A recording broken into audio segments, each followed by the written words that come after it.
This was a great misunderstanding in the early 60s that people thought we were, those of us who were making this transition into a freer music, we were trying to destroy something. And that's not true, because it was like the natural result of our idols, Charlie Parker and Miles Davis.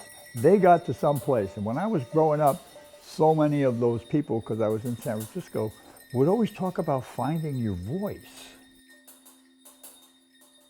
I was making a living playing bebop. I was with Vince, and we had, hit record, all that stuff. So I always felt like I had my stripes. I could play bebop, but it never felt like my suit.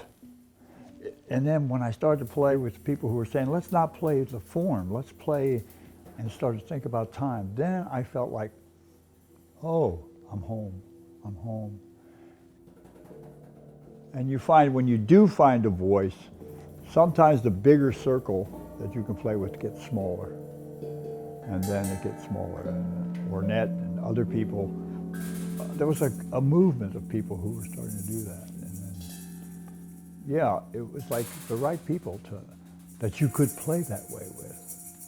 You could take the bass drum out of the drum set, I mean, I got fired off a lot of gigs because I showed up with a steel drum for a bass drum. Because you kept asking those questions. What if? What if? What if I did that?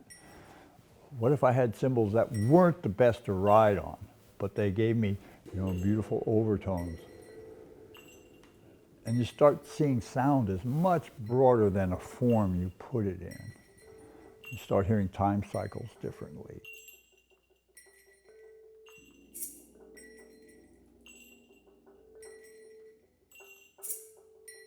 Joe Morello, who I studied with when I was 17 or 18, he was really encouraging, I gotta say, because he never wanted me to play like him. He gave me the technique, he showed me his technique, his system, which I still believe in. But he never wanted me to mess with him, be like him. Once, he was sick, so I went and took his place with Dave Brubeck for the weekend, I came back on Monday, and he looked up, and all he said to me was, "Heard you sounded more like me than me."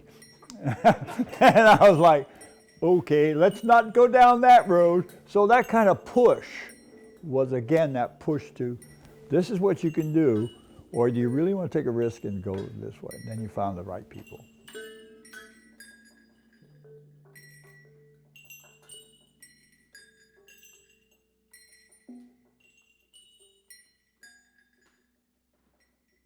Sound is alive, and all things are alive in sound.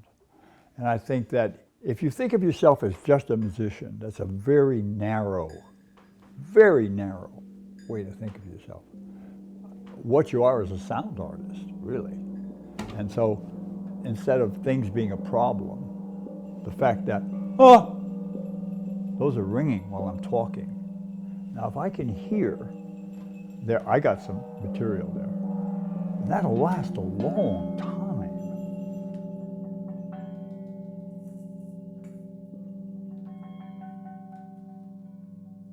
I drive people crazy. I love to tap on things.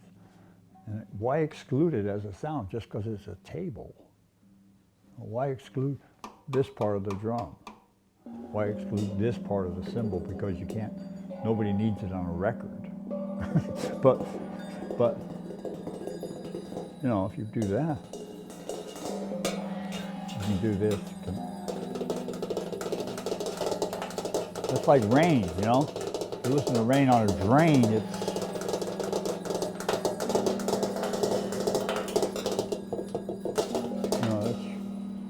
that just increases your palate.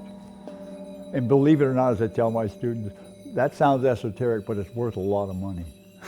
Because you can produce that if somebody needs it in the studio or they need it in a piece. You're open to it. Also, when you're touring, you're not going to play the drums. They don't sound as the way your drums do. So either you can be all freaked out and spend 10 hours trying to retune a drum that's been one tune, or you can see it as, that's the sound I got tonight. All good.